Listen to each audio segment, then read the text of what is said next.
Hello and welcome to Game Plan with Marcus Hersh from Daily Racing Form.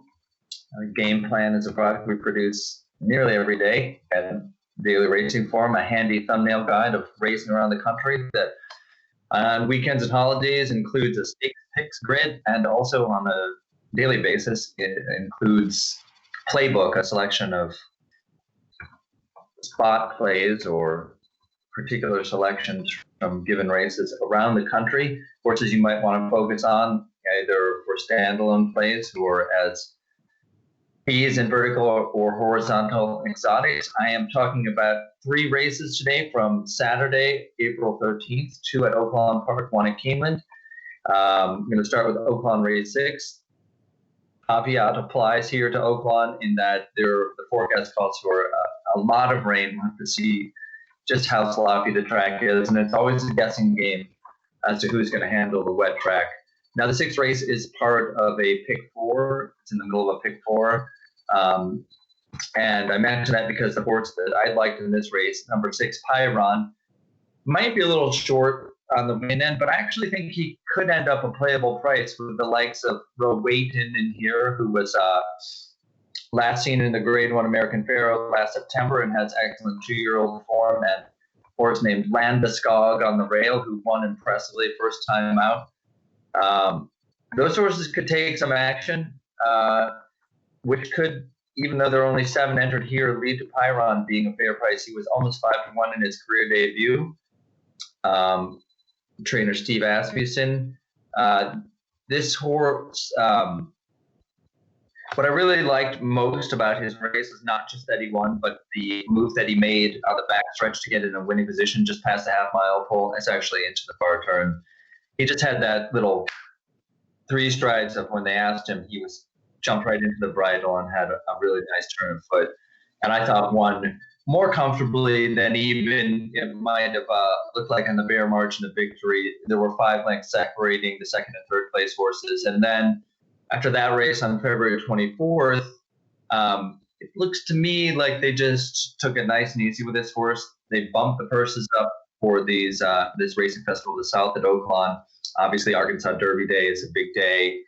People with talented young horses like to see their horses win on the biggest stages. And I have a feeling that this might be such a horse. He also has a pedigree by Candy Ride out of the Tappan mare, strongly suggesting to me that if the track comes up wet, that is not going to trouble him. Also, his outside draw and tactical speed should allow him to stay clear of all the muddy kickback while keeping close to the front, which can be an asset on these wet tracks a lot of the time.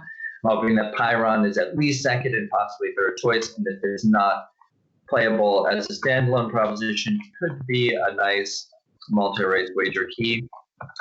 Moving right along, in fact, directly along to Oaklawn Race 7. This is a maiden race for 3-year-olds. The horse I picked out here is going to be a much bigger price than Pyron. Number 10, Line Maker. What first caught my eye, to tell you the truth about this horse, was trainer Chris Hartman, who is a really modest 6 for 73 wins at Oaklawn, but he does have 12 seconds.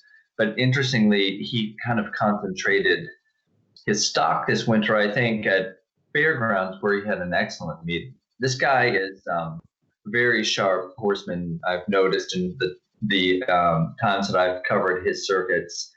And this is an interesting horse to me at a price. There is no one in this maiden race that I would particularly fear. You've got a Brad Cox first drawn outside Jose Ortiz Malgumo, who is 7-2 on the line. I mean, maybe he's a formidable horse, but I'm just not seeing anyone that makes me think, this race couldn't be open to someone who's not all that obvious at first glance. And this is such a horse. He's listed at 12-1 on the line. That's the kind of number that line makers, a lot of them, I think, make when they just don't know how to price a horse. This is a big field. This horse could get totally lost and be twice that price. Wouldn't surprise me at all. His one start is a total throwout. He ran for a $150,000 maiden claiming tag, which is pretty much a maiden special weight in my book. At Del Mar last summer, he had the rail. There's a big gap between, as soon as you break from the gate from post 1, there's empty space there, going into the meeting up with the turn in the main track. And he just went toward that space, turned straight left out of the gate, lost all chance. This was a race where the speed fell apart after going 21-4, but not really, because the two horses that ran 1-2 were just tracking the pace and nobody really moved from the back. In fact, the horse that made the most ground, I thought, and had the best run was this horse, Line Maker, who actually progressed nicely and, for what it's worth, galloped out past the winner around the clubhouse turn after rallying into fifth. Very decent effort.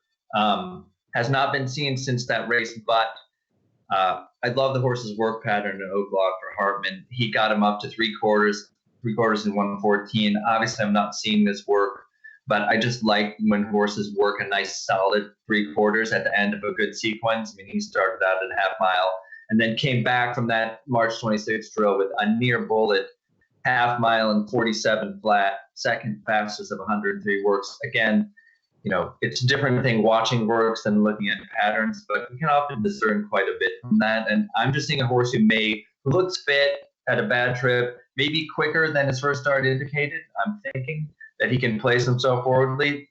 Obviously, the mud's going to be a total mystery, but the price is going to be right to take a shot with Line Maker in Oaklawn 7th.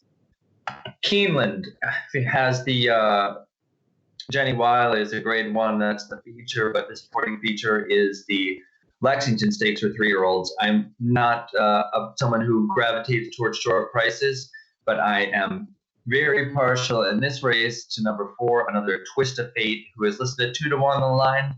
Could be 2-1. You got Swainio in here, who I think has some backers, going to take some money.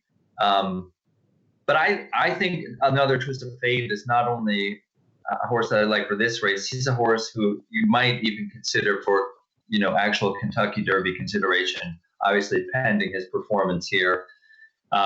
He was, he had to prove that he was more than a synthetic surface horse. He was at Golden Gate Fields. He absolutely dominated the El Camino Real Derby, albeit with a pretty easy forward trip. But I do advise you, if you haven't seen it, to watch the Sunland Derby. Cutting Humor, the pleasure horse that won that race, might be decent himself. This horse had far and away the tougher trip of the two, and I thought ran easily the best among any horse in the Sunland Derby. I thought was very encouraging.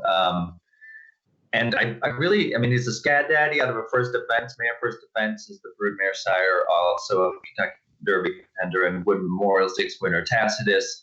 This horse has a nice, really strong staying on 1.25 mile sort of pedigree, and has, from what I've seen, the physical appearance of that type of animal too.